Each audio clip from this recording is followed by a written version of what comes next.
Welcome to the QAA Membership Podcast. My name is Kerr Castle and I'm a Quality Enhancement and Standards Specialist at QAA. In this episode, we discuss enterprise, entrepreneurship and student ambition with Rob Ingram from Falmouth University and Ruth Donnelly from University of Edinburgh. We start off by considering how enterprise and entrepreneurship are approached at each institution, as Rob and Ruth reflect on student identity and what students want, before discussing ways to nurture and support student ambition. In the second part of the podcast, we focus on two really great examples of experiential learning, as Ruth introduces the work and impact of the Students as Change Agents, or Sacha, programme at University of Edinburgh, and Rob tells us about Leap Summer School at Falmouth University. Discussion of both programmes offers insight into the value of these sorts of experiences for students, including how they can impact on students' perceptions of themselves, the world and their place within it, and support them to develop new skills and competencies that will serve them well in academia and beyond. We hope that you enjoy this podcast, and if you'd like to learn more about our work around enterprise and entrepreneurship, visit qaa.ac.uk.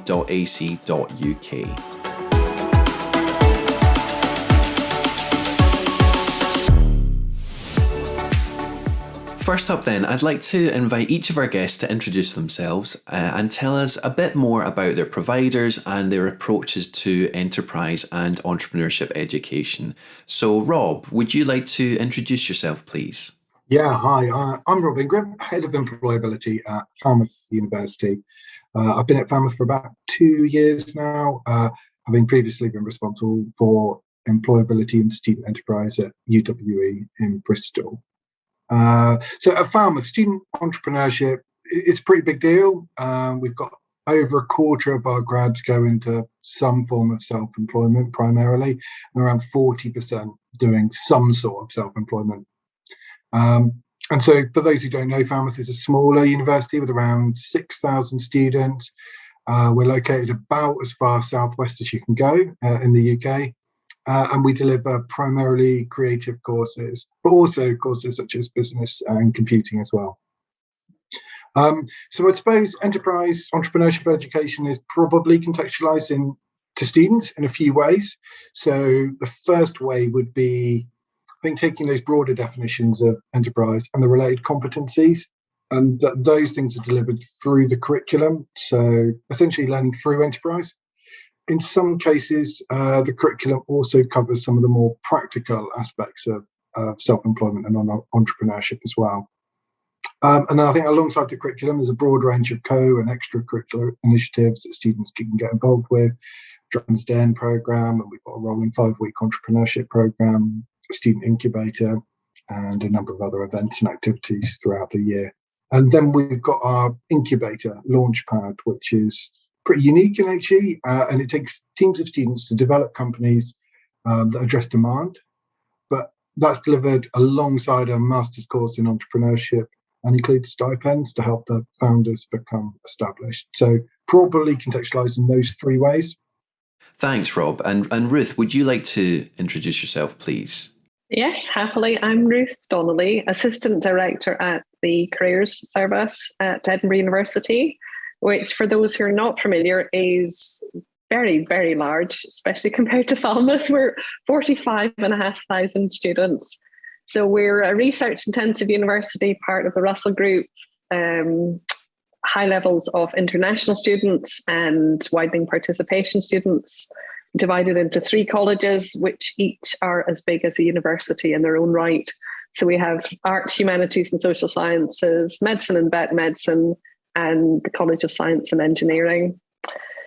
So it's no small feat to try and nurture enterprise and entrepreneurship there. We work from a viewpoint of entrepreneurship is for some, enterprise is for all. And we have got a student enterprise team, which is based in what's called Edinburgh Innovations, which is a company which is responsible for the university's commercialisation. And they also are very, very active in supporting student startups. So we have about 100 student startups per year, which is top for Scotland and for the Russell Group. My particular perspective is much stronger on the enterprise side of things. And there is an increasing focus on this because we're in the process of a curriculum transformation programme at the university. So Edinburgh Innovations and the Career Service are working in tandem to influence this and embed both enterprise and employability in the new curriculum, as they're incredibly complementary themes and very difficult to extricate one from the other. So it makes a lot of sense for us to not overwhelm academic staff talking about lots of words beginning with E. We just explain what it actually means and why it makes sense for our students. Perfect. Thanks, Ruth. And thank you to both of you for joining me today.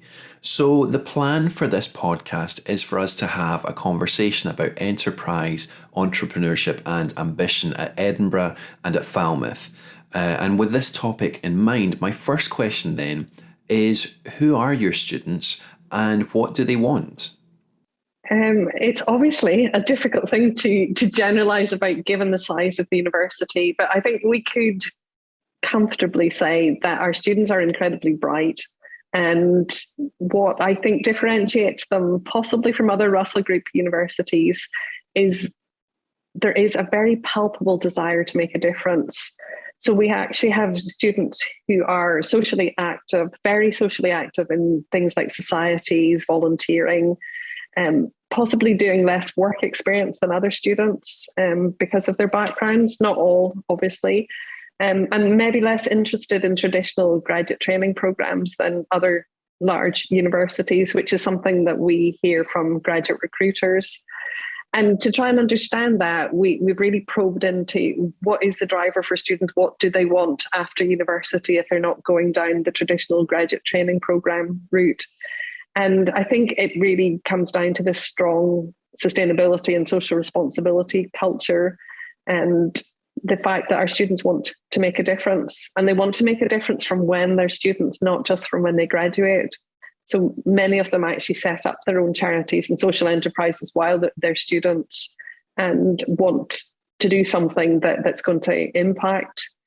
And I think the other thing they want, which is something that we're working to try and deliver, is for the university to help them make a difference. So rather than them all beavering away individually or in small groups, they want to see the university showing that they really value this culture and give them the skills, the networks and the confidence to be able to make a difference, to be a change agent.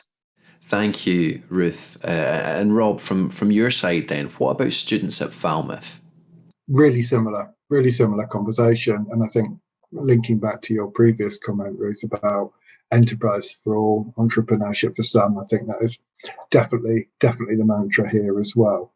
I think there are probably, and you know, maybe you see this, Ruth, more in your arts faculty, but there's definitely a mix of student ambitions. And I think, from my perspective, I think it's really useful not to think about enterprise education and employability as two wildly different beasts. I think if you wanted to develop employability in your students, you need to focus on the core competencies that would help them flourish with inside companies. But by doing that, you're addressing the entrepreneurial mindset piece as well. So I don't know, for example, most businesses would rather recruit graduates who can problem solve, be creative, spot opportunities, work in teams, display leadership and communicate well. And those are exactly the same competencies that we would talk about people developing their own business, needing and developing to do that as well.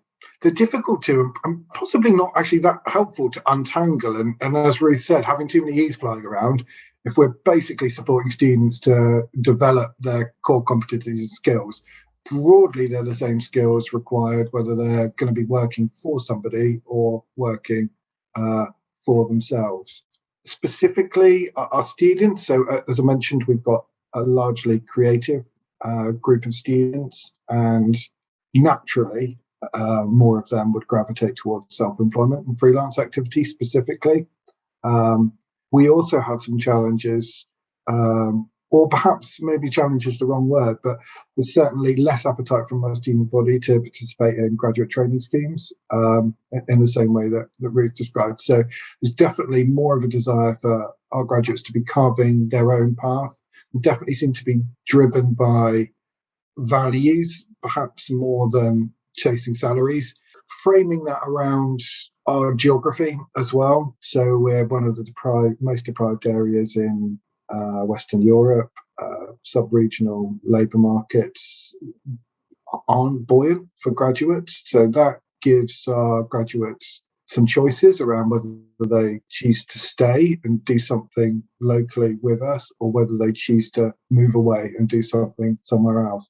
And I think quite often we see more of the self-employed students stick locally, whereas those potentially chasing more graduate level jobs are potentially more likely to be mobile. That's great, Rob. Thank you. It's interesting to hear that there is this emphasis on values, on your place within the world and your impact on the world across the two providers. Thinking about how you nurture and support ambition, whether that's entrepreneurial or whether that is that enterprising mindset that we've spoken about a little bit already. How do you nurture and support ambition among students, but also among staff as well? Rob, would you like to speak to that question first? Yeah, sure. So, I mean, maybe start off with engagement, and perhaps the elephant in the room there, that I think most universities have experienced a drop in student engagement across the board, and I don't think we're immune to that either. And I think certainly the pandemic has played a part in that. I think we're still trying to figure out whether this is the new normal, or whether there'll be some sort of resurgence and bounce back, and suddenly, spontaneously, all of our students will become a lot more engaged outside of the curriculum. I'm not convinced on that, but I would be very happy to be proved wrong. But I think fundamentally it kind of speaks to a need of mainstreaming this sort of education. It's possibly not helpful that for these things to be delivered solely as extracurricular or co-curricular things. So very much about taking that enterprising mindset, that being the bit that is delivered through the core curriculum, supporting and enhancing what students are doing, and then having those extra and co-curricular activities outside of the curriculum for those students who wish to develop their own businesses or freelance practices, or develop in that way. And I think by doing it that way, we're probably more likely to serve most of the students in whatever they want to do. I mentioned before, I think we're lucky with our students. So, as I said, we've got really high levels of student startup, student entrepreneurship. We get consistently ranked in the top few in the country, up there with sort of Oxford and Cambridge in terms of the number of founders that come from our university. Some of that is culture, and some of that is the nature of the students that we recruit and the courses that we do. But I think they're probably more likely to be dispositioned to enter self-employment, and probably come maybe more equipped with some of the natural talents really important to thrive: problem solving, creativity, those things that support entrepreneurship. We work with teams right across the university, but we sort of anchor all of the enterprise and entrepreneurship activity around personal and professional development theory.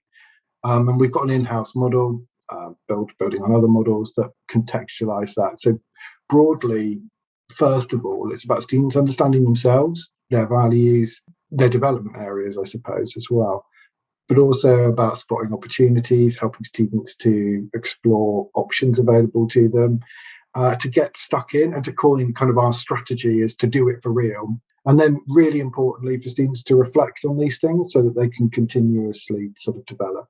With our staff, I think that's broadly how we engage with staff as well. I think that narrative about talking about students developing, and that development may have different pathways for different students.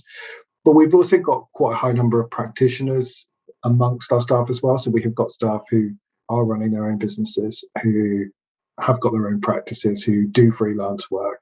And that probably helps to build that culture as well, where students can see that the people around them are doing similar activities. I think that helps to grow and develop and bring that expertise both into the curriculum and outside the curriculum.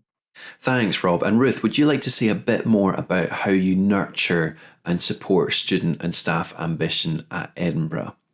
I can. I would start by saying I agree totally with Rob, and this idea of introducing enterprise and employability in the curriculum by stealth is what we're basically trying to work towards.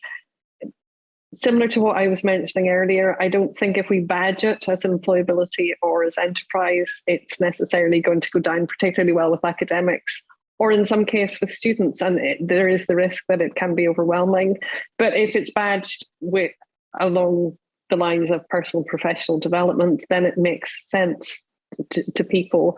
And as we've all agreed, that they are complementary ideas and themes. We, I would say, are at an early stage of being very proactive in nurturing this enterprising mindset, because we are a very devolved university. It's happening in different pockets, but I wouldn't say that necessarily it's joined up across the university. And that's where we see curriculum transformation being able to really help change that. We did some work in the career service developing a curriculum toolkit, and enterprise, and the toolkit was obviously to support student development, careers and employability. But enterprise was identified as one of the 10 curriculum design elements that support student development and employability. And it's encouraging student or academic staff to see that we need to introduce more teaching and learning which supports this sort of activity, which is essentially learning by doing. So things that like creativity, coping with uncertainty, negotiating, solving problems, we would argue that that can be taught, but not taught.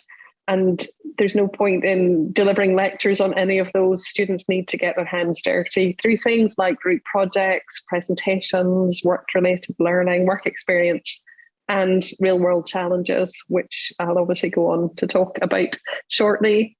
But in terms of how we nurture it amongst staff, I would say we're also still early doors there. There are very enterprising and entrepreneurial staff.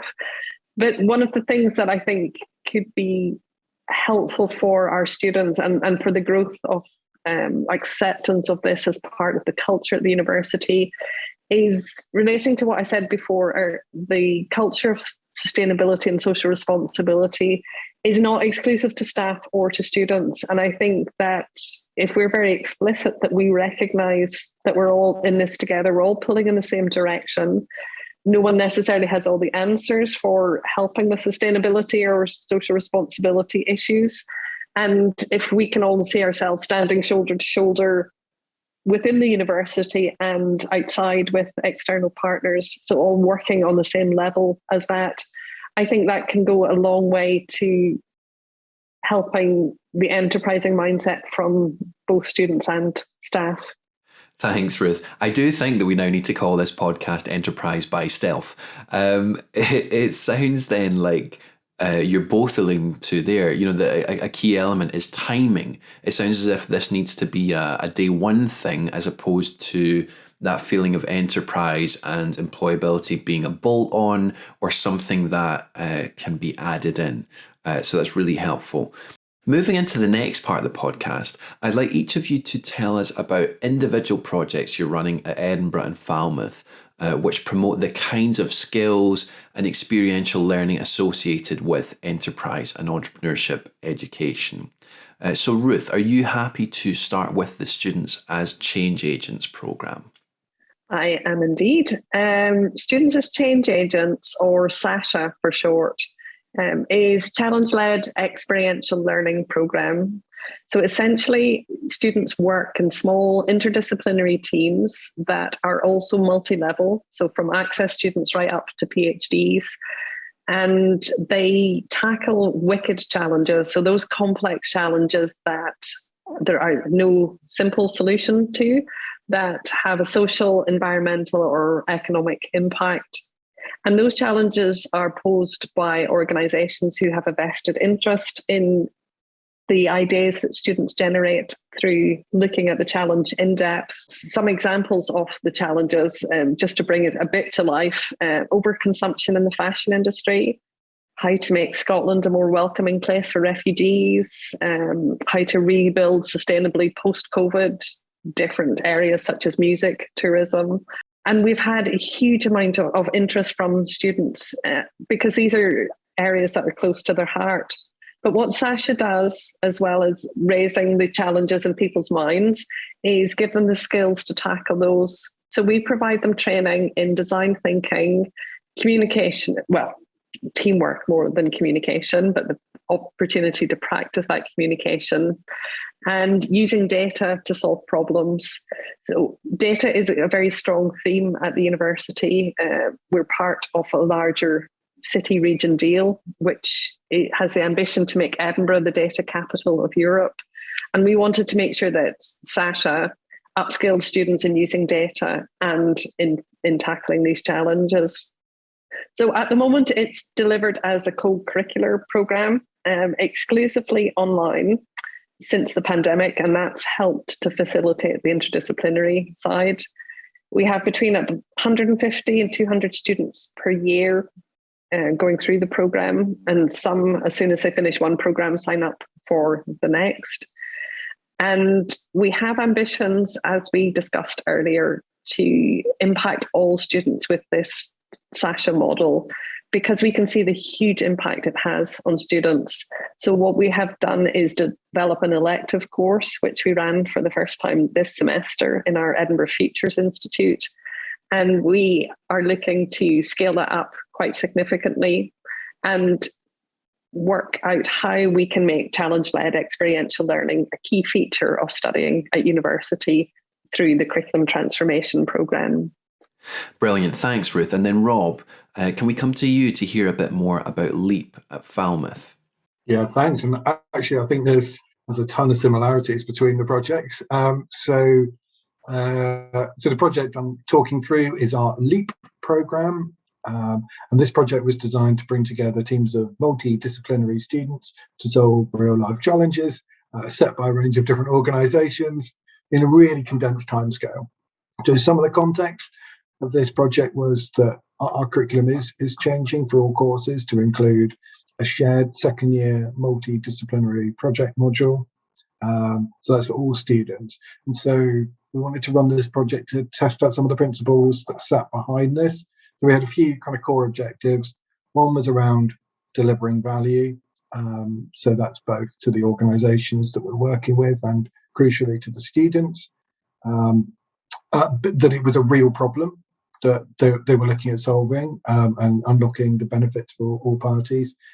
And then testing out the process of this to see if this could be delivered at scale. So identify where our kind of pain points were with this delivery mechanism. We had some sub-objectives too.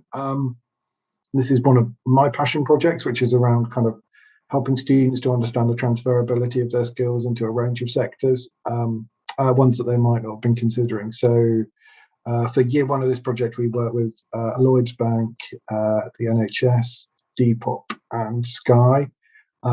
Broadly speaking, those are organisations that our students probably wouldn't necessarily think about working with. So we wanted them to see the value in working for those companies. The projects themselves covered a broad range, so fashion in terms of circular economies, health inequalities, relationships with money in injured and students, and development of an educational programme for school children. So kind of fairly universal themes that we thought students could get behind. And so in year one, we brought together, and this was co-curricular, around 30 students for 3 days. But at the start, we tagged on an additional wellbeing day.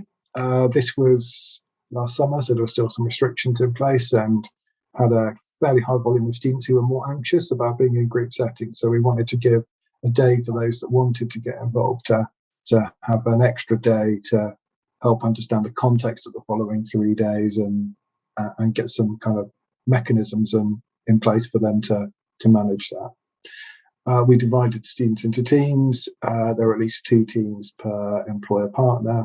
They had an initial briefing with those organisations and then worked for the next 2 days, interspersed with some sessions around design thinking, around teamwork, around problem solving. Thanks, Rob. Both programmes sound great, and it's interesting again that both sound very values-based. and that there's something beyond just the skills and practices that students develop by participating. There's clearly something that's much deeper rooted and feels very proactive, which I imagine must be part of the appeal for students. What inspired the approaches for both projects then? Was it about responding to that sense of student values and a wider global citizenship piece? Why did you approach these projects in the way that you have? Ruth, would you like to go first? Yes, happily. I would say responding to that value driven, and I think that value drive has come from myself leading the project as well as from the team, because it makes so much sense, similar to what I said earlier, that staff and students really care about these challenges and they want to see a change in these areas where there are difficulties. So it made sense to harness that passion and take it somewhere and fill in the gaps where students are doing it in disparate groups and not necessarily having the skills. And I find it fascinating that Rob's project, there's nothing new under the sun. We're all realizing that design thinking, using data is the future. So we're just trying to find a way of making that really core to what we're doing. So yeah, we were driven, I think, by the students and from feedback from them that they wanted to see something meaningful coming from us. So it's something more than, I'm obviously from the graduate recruitment background, and they didn't want all their interactions with external organizations to be very transactional. Let's go to a careers fair, find out what you're offering me, and we'll try and match. And that desire came from both parties. So we often had feedback from potential employers of our students that they wanted to see them up close and personal. They wanted to get to know them in a way that we had very few opportunities to be able to offer them, to spend longer time with students and see what they are capable of and see where their values and passions overlapped. Thanks, Ruth. And Rob, from your side, thinking again about what inspired your approach with LEAP, but also building on what Ruth was saying there, I'm curious to know what role feedback is going to play in driving future iterations of LEAP as well. Yeah, sure. Maybe start with the values piece. So, I agree almost entirely with everything Ruth said there as well. I think maybe contextually the challenge here is slightly different. So, part of the priority was around giving students some commercial experience, but potentially in a way that wouldn't alienate them. And I think when we look towards mainstreaming this across the curriculum, there's going to need to be a mix of social impact, work with probably third sector voluntary organisations as well as commercial organisations to meet the needs of the students, some of which are not motivated at all to be doing that kind of commercially facing work. But I think for this pilot, we really wanted to see that the work that the students were doing gave them that broader horizon. I think for a lot of our courses, it's quite easy for students to fall into a disciplinary trap, is how I described it, where you're studying a particular study and therefore a particular area of study, and therefore success looks like working in the field that you've studied in. Irrespective of nationally the evidence that shows graduates mostly don't work in the areas that they study, short term and long term. For those students who've changed their mind, for those students who aren't sure, and for those students who are sure but want to make sure that they're sure, having something that allows them to test out those ideas in a kind of structured way was really kind of key to this project. The second bit of your question was around feedback and how feedback will cycle in. So obviously we've only done one iteration of this so far. We have got quite a bit of feedback from all stakeholders, so from the employers and from the students. I really think echoing what Ruth was saying about the employer aspect. So their feedback was this was brilliant in terms of getting to know students, engaging with them differently in a way that wasn't a career fair or wasn't their standard recruitment. However, that does also, I think, present some challenges from some employers. Some prepare their activities 1, 2, 3 years in advance, and getting yourself onto that timetable can be a challenge. I think particularly for us, we're not always high on the list of recruiters on the milk round. I think partly because of geography, partly because of our subject mix, partly because of the age of the university. So there's a range of factors there, which means both we feel like we probably should present our students in a different way to employers, but also I think that's really helpful to do to build that relationship with them more long term as well. And then student feedback blew us away. I mean, it was a bit of an experiment last year. We weren't really sure what was going to happen. First of all, I thought we were going to have massive problems when we allocated students into different teams. But we divvied up teams based on values rather than the organisations that they were working with. In fact, we didn't tell students who the organisations were, and then allocated them to teams based on what they said they wanted to be looking at and solving, rather than getting the name of the employer as their kind of ticket entry. Almost universally, increases in confidence, so the pre and post analysis of the event, almost universally increases in confidence, increase in awareness of skills, increase in awareness of transferability of skills. In some cases, it cemented people's ambitions. They sort of knew what they were going to do when they went into the programme, and that hadn't shifted or deviated. For others, it did totally shift their thinking and their mindset, which was brilliant. I think quote of one of our employer, I think it was the NHS partner, said when looking at the problem, the students didn't just think outside the box, they smashed the box up. That's exactly the sort of feedback I wanted to get. That's a quote and a half. That's a really good quote. So the next question I'm going to ask, and I feel like you've both touched on this already, but it would be good to have a bit more of a definitive answer from each of you, is why do opportunities like these matter, and what do students gain from them? So Rob, do you want to go first? Why do they matter? I think that's a big question, isn't it? So look at it maybe first of all from a social mobility point of view. I think most universities have relatively high numbers of WP students, and our WP students and our drive to support them and to help them build forms of social capital is really, really crucial. We designed a short burst program primarily because often WP students have got a wide range of additional barriers impacting on their life, which means they can be time poor. So by making something hopefully short, we wanted to increase engagement. We also utilised funding to pay for student accommodation. This was over the summer as well, to reduce some of those barriers.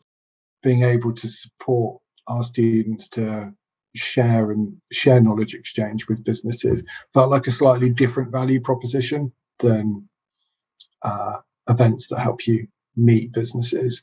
So for those students, building capital, gaining experience and broader mindsets were definitely the core drivers. Institutionally, we were looking at obviously how we scale this up to work across, a very large number of students in an academic year. I think we probably identified some, but almost certainly not all of those pain points, and maybe some things that we can do to address those. And then that impact on staff, I think, as always, these things have a bigger impact on staff than you think they will, both positive and negative. So some of the negatives around the time implications, the planning, the inevitable problems that crop up midway through. But then the positive benefits, actually, for staff in my team, there's an awful lot of quite instant gratification in terms of working with those students, seeing them develop, seeing them produce something and seeing them deliver that thing, and seeing their confidence improve in a very short space of time, which often kind of employability and enterprise teams in a way that is different, I suppose, from academic colleagues. You get to see that incrementally throughout a student's education. Our interactions with students are less frequent, more sporadic. So being able to see evidence in front of your eyes of that development work is, I think, very rewarding and gratifying for staff. That's very helpful, Rob. Thank you. And Ruth, why do you think that opportunities like these matter? What do students gain from them? And also what comes next? I would agree with everything Rob has said about what students gain from it and the satisfaction that staff get from seeing that. The increased confidence and skills is across the board, and it's in areas that we hadn't necessarily planned for, but have been really positive byproducts from the programme. But one of the things that I think, or two of the things that are most important from my perspective, as well as the increasing confidence and skills, is the sense of agency. So the fact that, in the words of one of our students, she was on our very first programme and it has stayed with me ever since. How she described Sacha was students realising the power and responsibility our generation has to drive change, and that it's not just achievable from a position of authority. So that idea of empowering students to see themselves as being able to drive change, and that not stopping at the end of participating at the programme, is a long-term impact that we see, that we're creating change agents for life and connecting them with each other, connecting them with the outside world, and connecting them between programmes so that we have that community of change agents. The other impact it's having on students is follow-on activities. So we have our student enterprise teams, part of our delivery, to encourage students to translate their ideas into action, and also to continue to work with the organisations if that's appropriate. So, for example, speaking at conferences or at board meetings, taking on internships, and in some cases graduate jobs, but those are fewer and further between. And back to the question, and this is when I really get excited, why does it matter? There are all the straightforward answers about it gives students a chance to apply their learning, and there's not many of those chances at university. It gives art students a chance to work with data, which they may not do normally. It gives science and engineering students a chance to practice their communication skills, all of those. I think what's most important from my perspective is that these sorts of activities are the things that students remember. We have so much feedback from them saying, this was the best thing I have ever done at university. And they're the things that they wax lyrical about when they're at interview. That gives them lots of examples to draw on for applications, for their LinkedIn profile, and gives them a sense of relevance, what all their learning was about, pulling those threads together so that they actually understand what the point of their discipline is and what the point of their broader university experience has been. Just reflecting on what Ruth was saying, I think one of the big advantages is to be able to build that narrative of a start, middle, and an end point that is interview and application fodder at its finest. To be able to say, I worked on this thing, delivered these results, and this is what was realised at the end. Yeah, it is definitely really strong and powerful. In terms of what students can go on and do, hopefully through the programme, the ones who've done it would recognise hopefully a broader range of opportunities available for them. There are a number of other complementary activities that students can get involved in, whether that's directly related to student startup activity through incubation or through other programs of support that we run, or whether that's more aligned to professional level jobs and taking some of that enterprising mindset and applying that in those contexts. I think for us though, probably the big follow on was, how do we scale this? How do we mainstream this into something that all students can benefit from as part of their taught curriculum? And we're a little way down that journey. There's a little way left to go, and I'm really excited to see whether or not that, as we hoped, has a big impact in terms of eventual outcomes of students into thinking more broadly about what they want to do with their life, what their next step after university is, and taking some of that contextualized, that consolidated learning throughout their 3 years and applying that in the real world. Thank you both. It must be very exciting to see students make that kind of progression, but also at the stage you've both described with the different programs, it must be exciting to think about the possible impacts that these programs could have were they to be embedded in the curriculum and delivered at scale, because you know how valuable the experience that they offer are. Thinking more broadly, what kind of impact do you think these experiences have on students' academic abilities and the rest of their learner journey? Yeah, I think so. Students study courses, don't they? They're there to study their course of study. But those disciplines, I think, are pretty porous at the edges. And I think by giving students the opportunity to work in multidisciplinary teams, they're actually able to interrogate their discipline from a wider range of angles. I think really supporting that critical thinking piece that's so core and inherent to higher education learning, that by working in these teams, by seeing more diverse views, that feeding into their discipline creates probably more interesting academic work and interesting academic outputs, and hopefully, more broadly develop students to think perhaps a little bit more creatively about what they want to do next. Very little to add, because I think Rob has summed it up incredibly well.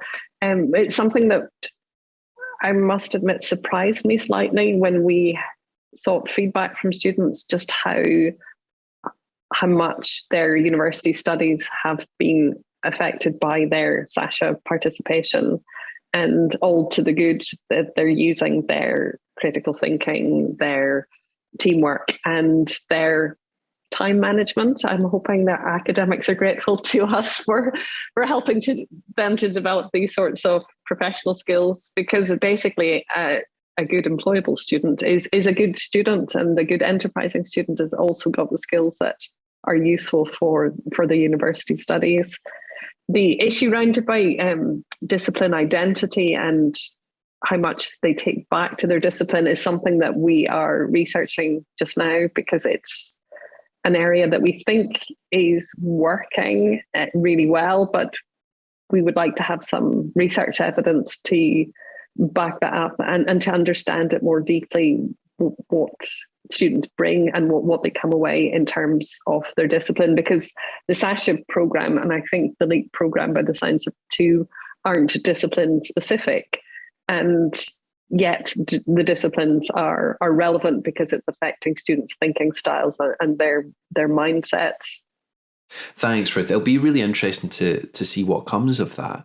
The penultimate question I have for both of you then, we focused a lot on ambition, on students' ambitions and what they gain from these kinds of educational experiences.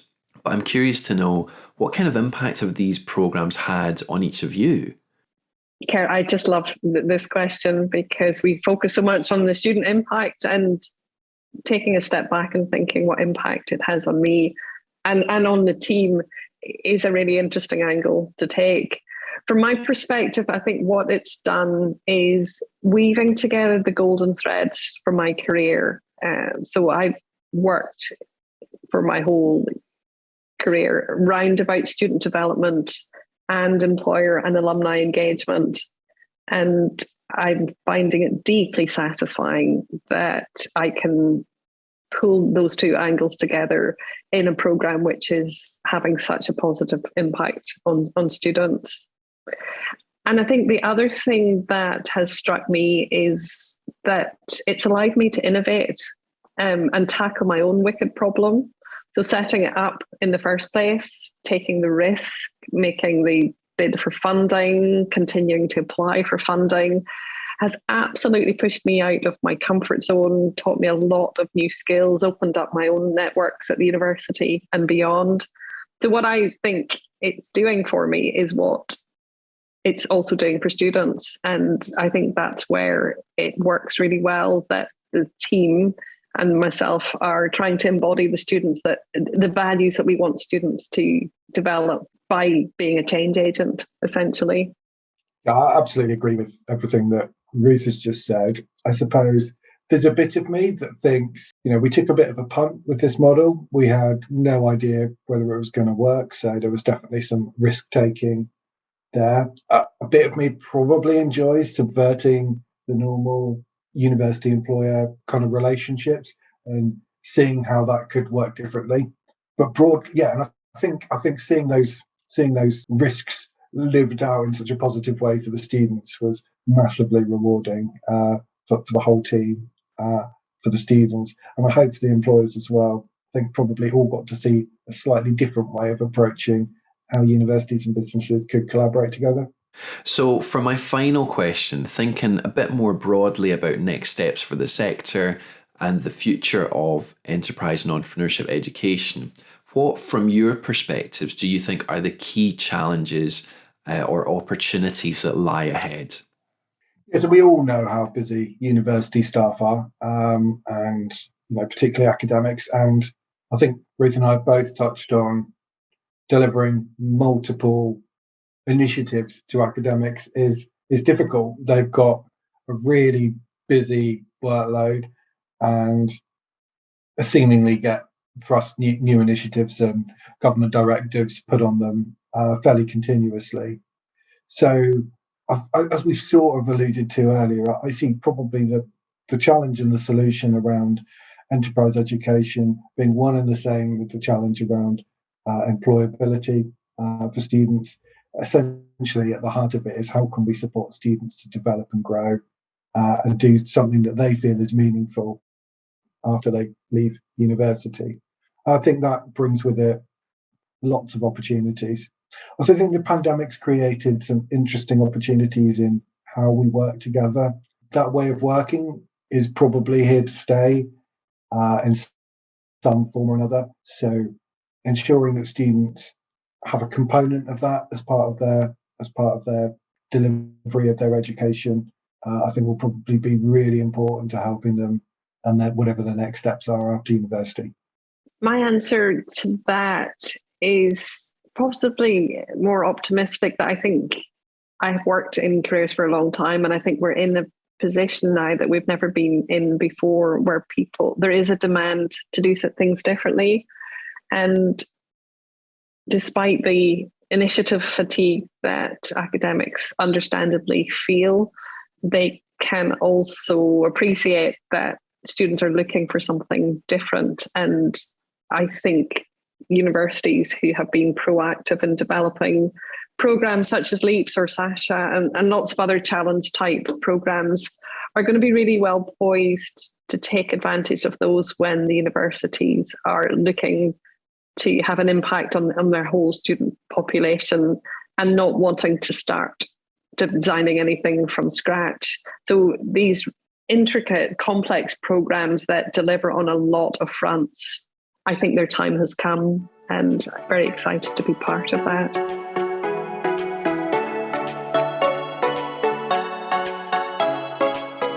Thank you so much to Rob and Ruth for joining us today. As mentioned at the top of the podcast, if you'd like to find out more about QAA's work around enterprise and entrepreneurship, visit qaa.ac.uk. Thanks again for listening. We really hope you enjoyed the conversation and look forward to sharing more content like this with you soon.